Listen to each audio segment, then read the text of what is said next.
J'ai 28 ans, je suis salarié dans une entreprise depuis maintenant 10 ans et je suis juste frustré de ne pas faire ce que j'ai envie réellement de faire, d'atteindre ma liberté, d'être bloqué dans la rat race et tous ces termes qu'on peut utiliser pour appeler la vie ordinaire finalement.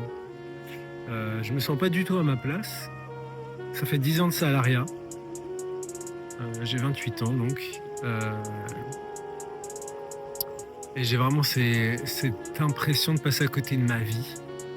Ok, je suis en télétravail, je vis dans un super cadre, ce que j'ai choisi depuis 2 ans maintenant. Mais je passe à côté de ma vie, de ma liberté.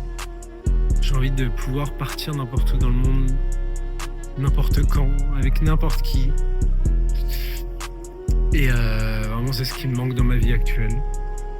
Chaque jour qui passe, chaque nouvelle journée en tant que salarié me rappelle à quel point je suis pas libre du tout.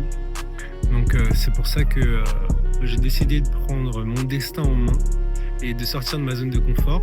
Là, je suis en public, il y a des voitures qui passent. Je sais pas vraiment ce que j'ai en moi, mais je sens vraiment que je suis juste pas fait pour ça. Ça fait 10 ans. Et vraiment, c'est catastrophique, quoi. Cette vie-là, c'est pas celle que j'ai envie de mener. Ouais, quelqu'un qui est passé proche de moi, là, ça fait encore bizarre quand même, en vrai. Bon. Ouais. Donc j'ai eu plusieurs occasions de devenir entrepreneur, je les ai saisies, mais je pense avec du recul, je les ai pas saisies à 3000% parce qu'en fait, c'est juste des choses qui me convenaient pas. J'ai pu saisir les opportunités, mais le taf me plaisait pas du tout. Là, je kiffe de ouf parce que ce matin, par exemple, là, j'ai cherché une belle vue. Là, je pense l'avoir trouvée et c'est ça qui est cool.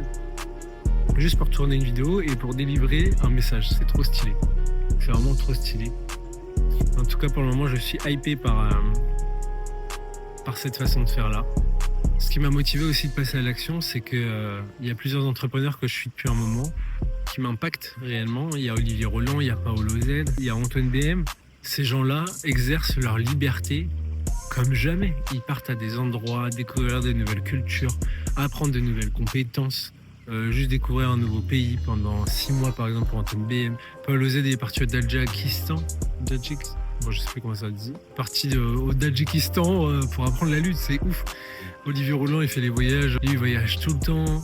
C'est ça que je veux. Et être libre, en fait, c'est juste ça, juste la liberté temporelle, la liberté géographique également, liberté financière évidemment. Donc voilà, il y a eu tous ces gens-là qui m'ont motivé, mais en même temps, ça fait longtemps, j'ai suivi d'innombrables formations, des centaines de formations, je crois. J'ai jamais passé vraiment le cap, jamais persévéré vers une ligne directrice. Et il y a ça, je pense que c'est mon ikigai. C'est vraiment, je vais être un synthétiseur, donc c'est ce que je kiffe faire, être curieux, apprendre de nouvelles choses, les synthétiser et potentiellement les vendre en formation. Vraiment, c'est quelque chose qui me fait kiffer et tu peux vivre vraiment de ta passion. En gros, c'est ça ma passion, c'est juste être curieux et apprendre de nouvelles choses. Et si je peux les synthétiser, ce que je sais faire, c'est automatique dans ma tête. Je vais directement faire des process, donc chercher la façon dont je pouvais travailler le plus efficacement possible en moins de temps. La pire des choses, c'est le confort. Le confort, c'est vraiment quelque chose qui tue à petit feu. Oh, c'est génial. C'est une prison dorée, quoi. C'est vraiment génial parce que voilà, t'as ton salaire qui tombe chaque mois. Le confort et le salariat, c'est... Mais tu travailles plus ou tu travailles moins, t'as le même salaire, t'as l'intéressement qui tombe chaque mois, t'as les avantages CV et tout. Oh, ce confort-là est vraiment un poison, entre guillemets. C'est comme l'alcool pour un alcoolique. Il peut pas s'en passer en un claquement de doigts, sinon il meurt. Et il faut qu'il se sauve petit à petit.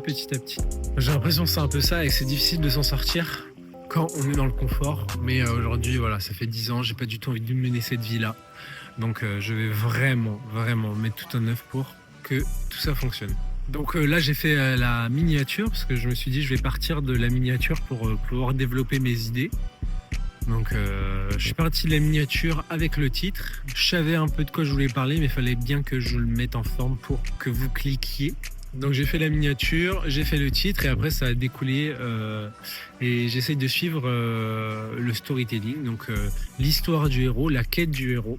Donc c'est vraiment ça que je vais essayer de faire pour chaque vidéo, pour que ça soit intéressant. C'est à moi au montage de faire ce qu'il faut, de mettre les musiques qu'il faut Peut-être mettre des décors, là je vais filmer un petit peu. Vraiment, je me mets à votre place. Enfin, c'est ma place. Je regarde des vidéos YouTube depuis des années.